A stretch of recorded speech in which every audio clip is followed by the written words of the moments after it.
आज देश के आदरणीय प्रधानमंत्री नरेंद्र मोदी जी ने सुरक्षा बीमा योजनाओं के 8 साल पूरे होने के अवसर पर संपूर्ण देशवासियों को इसकी बधाई दी।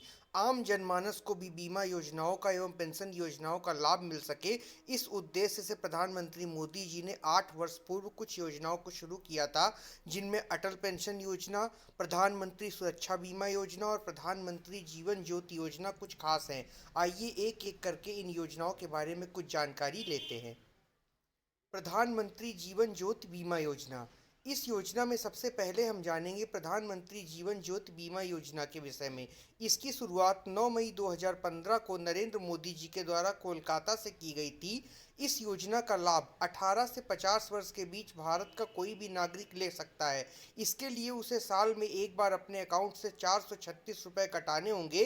पहले ये राशि केवल 365 रुपये थी और किसी भी दुर्घटना में यदि उसकी मृत्यु हो जाती है तो उसके नागरिक को 2 लाख रुपए की बीमा राशि प्राप्त होगी। इसके लिए कोई ऐसा जरूरी ही नहीं कि व्यक्ति का एक्सीडेंट ही हो, उसे अन्य स्थिति में भी 2 लाख रुपए की धनराशि उसके परिजनों को प्राप्त होगी।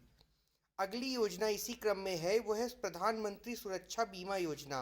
प्रधानमंत्री सुरक्षा बीमा योजना की शुरुआत भी मोदी जी के द्वारा 9 मई 2015 को कोलकाता से की गई थी।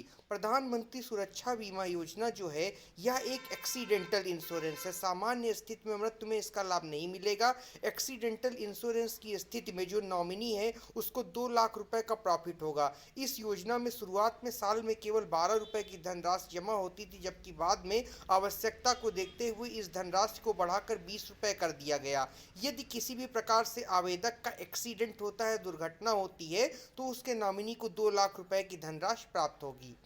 इसी क्रम में जो तीसरी योजना है वो है अटल पेंशन योजना। अटल पेंशन योजना एक स्कीम है जिसकी शुरुआत 9 मई 2015 को मोदी जी के द्वारा कोलकाता से ही की गई थी। इसका उद्देश्य जो भारत का अनऑर्गेनाइज सेक्टर है उसको बुढ़ापे में पेंशन प्रदान करना है। शुरुआत में इस योजना का नाम स्वावलंबन योजना था, जबकि बाद में पूर्व प्रधानमंत्री अटल बिहारी वाजपेयी जी के नाम पर इसका नाम अटल पेंशन योजना कर दिया गया। आइए इसे समझने का प्रयास करते हैं। यदि कोई व्यक्ति है और उसने 18 वर्ष की आयु में इस योजना को शुरू किया है तो वो 42 वर्षों तक योगदान देगा, और यदि उसे 1,000 रुपये की पेंशन प्रतिमाह चाहिए तो उसे 42 रुपये प्रतिमाह का कंट्रीब्यूशन देना पड़ेगा। यदि 2,000 रुपये प्रतिमाह पेंशन चाहिए तो उसे 84 रुपये का कंट्रीब्यूशन देना पड़ेगा। 3,000 रुपये प्रतिमाह चाहिए तो उसे 126 रुपये का कंट्रीब्यूशन देना पड़ेगा। 4,000 रुपये प्रतिमाह चाहिए तो उसे 168 रुपये का कंट्रीब्यूशन देना पड़ेगा। और यदि उस व्यक्ति को जो है 5,000 रुपये प्रतिमाह की पेंशन चाहिए 60 वर्ष के बाद, तो उसे 210 रुपये प्रतिमाह का कंट्रीब्यूशन देना पड़ेगा। अगर कोई व्यक्ति इसमें 24 वर्ष में एंट्री लेता है तो उसका कंट्रीब्यूशन क्रमशः 36 रुपये, 70 रुपये, 139 रुपये, 208 रुपये, 270 और 376। इसी तरह जिस प्रकार आप बढ़ती उम्र में इसको लेंगे, आपकी पेंशन का जो अमाउंट है वो बढ़ने के लिए आपकी जो महीने की किस्त है वो भिन्न भिन्न रहेगी। आप चार्ट में इसको देख सकते हैं। मित्रों, धन्यवाद।